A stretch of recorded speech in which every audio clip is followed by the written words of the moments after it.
지금 들으신 이 악기는 오카리나라는 악기입니다. 이탈리아 민속 악기고요. 작은 거위라는 어원을 가지고 있는 악기예요. 그래서 작은 거위, 오카리나의 꿈, 저의 꿈 이야기를 조금 해보려고 합니다. 제가 처음부터 오카리나라는 악기를 연주했던 건 아니었고요. 저는 원래는 피아니스트였어요.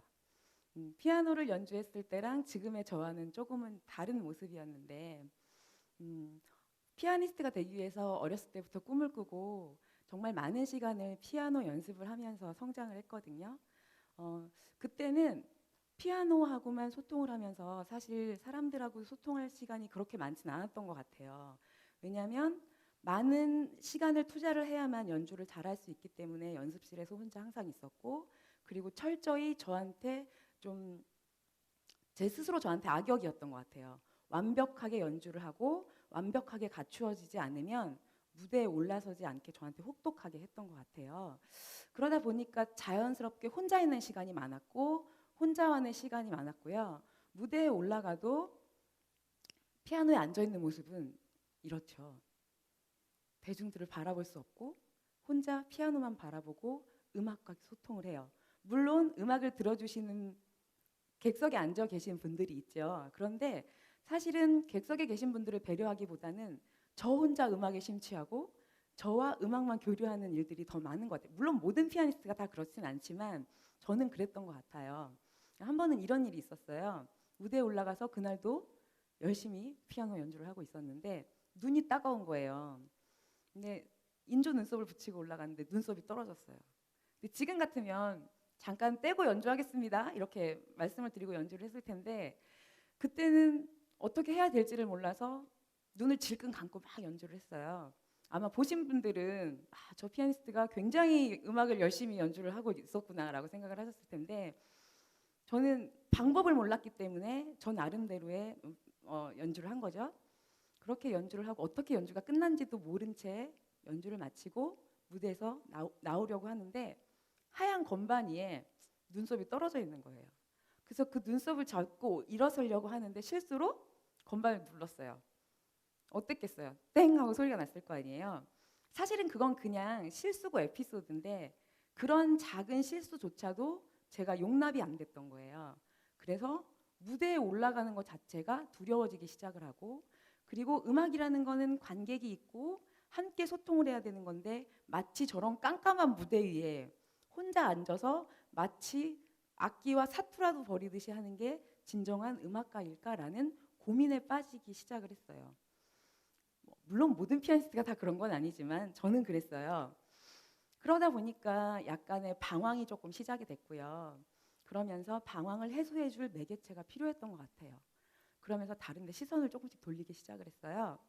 그런데 불행 중 다행인 건 제가 할 줄 아는 게 제일 잘할 수 있는 게 음악이더라고요.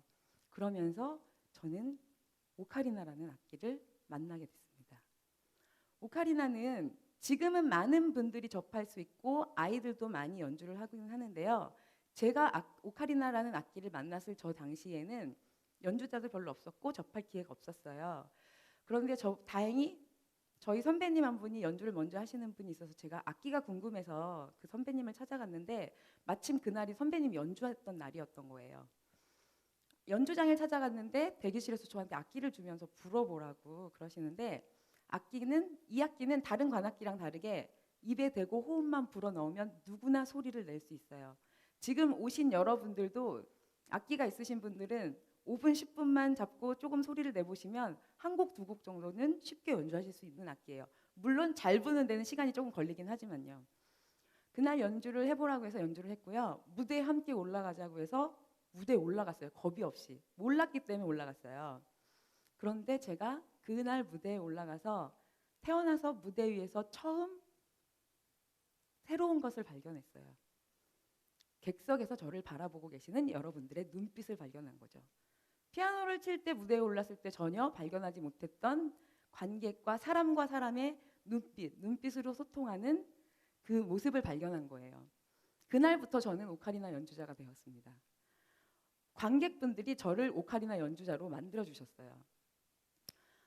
관객분들의 눈빛을 보고 제가 연주하는 것을 관객분들이 눈빛으로 사랑을 주시니까 자꾸 궁금한 거예요. 모든 것들의 시작은 호기심에서 시작이 되잖아요. 자꾸 궁금하니까 제가 관객들을 찾아 나서기 시작했어요. 공연장이 아닌 야외로, 산으로 들로, 뭐 바다면 바다, 섬이면 섬 돌아다니기 시작을 했는데 피아노는 들고 움직일 수 없잖아요. 오카리나는 주먹만한 악기다 보니까 주머니에 집어넣고 가면 되고요. 손에 들고 다니도 되고요. 떨어뜨려서 깨지지만 않으면 어디든 갈 수 있어요. 그래서 관객들을 찾아 나서기 시작을 했고요. 산에 갔을 때는 신기하게도 새들이 대답을 해주는 거예요. 사람이 관객이 되어주지 않으면 자연이 관객이 되어주었고요. 자연과 함께 소통을 하면서 음악적인 성향이 점점 더 풍부해지기 시작을 하면서 저의 모습도 밝아지기 시작을 했어요. 예전에는 굉장히 분위기 잡으면서 인상 쓰고 남들이 말 시키면 이렇게 입꼬리만 살짝 올리고 조금 도도해 보이고 그랬다고들 하세요. 주변 분들이. 그런데 사람들을 대하고 자연을 접하면서 밝은 표정으로 바뀌었고요. 한 가지 선물로 얻었던 건 산을 자꾸 오르고 궁금해서 또 오르고 자꾸 오르다 보니까 체중이 10여 킬로 이상이 빠진 거예요. 이럴 땐 감탄사가 좀 많이 나와야 되는데 그렇게 악기 덕분에 건강도 더 건강해졌고 물론 건강했지만 더 건강해졌고요. 표정도 더 밝아졌고요. 좋은 주변에 있는 많은 각계각층의 좋은 분들을 많이 만났고요. 연습실과 작은 공간에 있을 때는 주변에 있는 정말 조그만 저의 공간이 있었다면 세상 밖으로 더 많은 곳을 나아갈 수 있게 해주었어요. 그러면서 세상의 숨은 고수분들을 많이 만났고요. 시골 장터에 계신 할머니들 뿐 아니라 정말 각계각층의 유명하신 분들까지 다 만날 수 있었고 그러다 보니까 제가 세상을 점점 더 많이 다니기 시작을 하게 되죠. 자, 이곳은 히말라야 3210m 있는 푸닐 전망대라는 곳이에요. 물론 7000m, 8000m가 넘는 많은 산을 가지고 있는 데에 비하면 말 그대로 마운틴이 아니라 힐이죠. 푼힐. 그런데 전 세계 어디를 가도 악기를 가지고 있는 연주자가 3000m 넘는 데 올라가서 연주하는 연주자는 그렇게 많지 않을 것 같아요.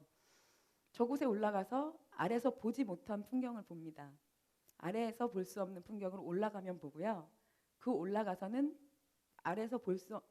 위에서 아래를 내다보는 풍광은 전혀 아래에서 상상할 수 없는 세계예요. 그러다 보니까 세상에 궁금해져서 막 돌아다니게 되고요.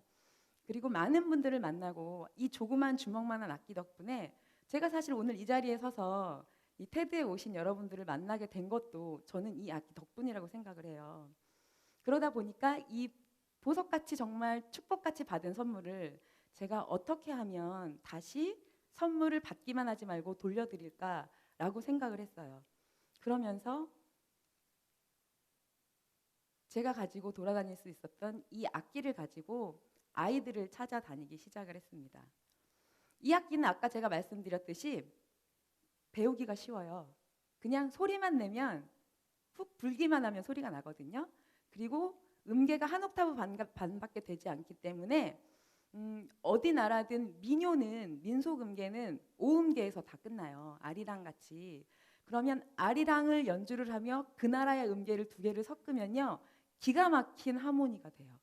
그러면 그 아이들은 악보를 읽을 수 없지만 음악은 또 다른 언어이기 때문에 말이 통하지 않아도 금방 연주를 할 수 있고요. 그러면서 바로 소통이 됩니다. 저는 어렸을 때 극장에 가서 처음 봤던 영화가 배너였어요. 굉장히 어려운 영화죠. 부모님이 저를 데리고 가서 보여주셨던 영화가 배너였는데 다른 장면 하나도 생각이 안 나고요. 마차 바퀴가 엄청난 큰 마차 바퀴가 저를 집어삼킬 듯이 막 들어왔던 그 장면이 기억이 나요. 그리고 태어나서 처음으로 갔던 큰 스크린에 그렇게 엄청나게 큰 사운드의 극장에서 들려왔던 그 소리가 지금까지도 선명하게 기억이 나거든요. 그런 문화적인 충격은 이렇게 나이를 먹어서도 기억이 나더라고요. 물론 저렇게 지금 저런 아이들이 제가 며칠 가서 가르쳐주고 왔을 때 정말 엄청난 역사를 바꾸진 않을 거예요. 그런데 저렇게 놀이같이 접근한 저런 오카리나라는 악기를 통해서 훗날 음악가를 꿈꾸는 아이도 있을 것이고요. 그렇게 뿌려지는 작은 씨앗 하나가 나중에 뭔가를 할 수 있는 동기부여를 할 수 있는 대단한 힘이 있다고 저는 믿고 있어요. 그래서 지금 제가 한 10여 년 동안 이런 일을 했는데 전 세계에 뿌려진 오카리나가 한 1,500, 600개 정도 되는 것 같아요. 처음에는 10개, 20개 이렇게 시작을 했는데 뜻을 함께 해주시는 선배님, 뭐 친구들, 후배님들이 뜻을 모아서 악기를 함께 모아주시기도 했고요. 그래서 제가 정말 작은 나눔이지만, 물론 악기로 인해서 변해서 작은 나눔으로 시작이 됐지만 저한테 돌아오는 기쁨은 엄청난 기쁨이 되더라고요. 누구나 자기 삶의 크기는 있을 것 같아요. 어떤 방이 있다면, 저는 피아니스트였을 때도 그 세계가 가장 큰 세계인 줄 알고 살고 있었는데 그 틀을 깨기는 사실 쉽지 않았거든요. 그 틀을, 그 아래서 깨서 세상 밖으로 나와 보니까 정말 사람과 사람이, 사람과 자연이, 또 그 안에 사랑이 함께 나눈다는 아주 큰 교훈을 악기를 통해서 배웠습니다. 저는 오늘도 이 작은 거위죠, 오카리나의 꿈과 희망을 싣고 세상에 행복하게 연주하는 연주자로 살아가고 있습니다.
박수 더 크게 치셔도 돼요.